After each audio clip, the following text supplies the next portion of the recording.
আজকে দুপুরের আয়োজন ভেন্ডি ভাজি করব। মাছ ধুই নিলাম, পরিষ্কার করে নিলাম, জিয়া দিয়ে রান্না করব। পেঁয়াজ, রসুন, কাঁচামরিচ একটু করে রান্না শুরু করব। সবাই দেখতে থাকুন। সব কিছু কষিয়ে নিলাম, এখন মাছটা দিয়ে দিব। বিসমিল্লাহ। তেলাপিয়া মাছ দিয়ে রান্না করব।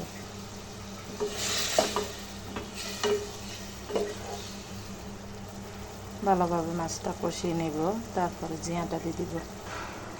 জিয়াটা একদম ডেগা দিয়ে দিব। বিসমিল্লাহ।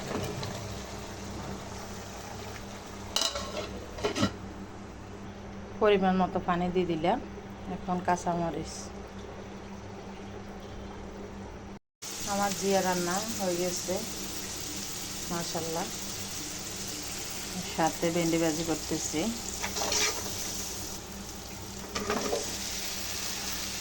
কাঁচামরিচ,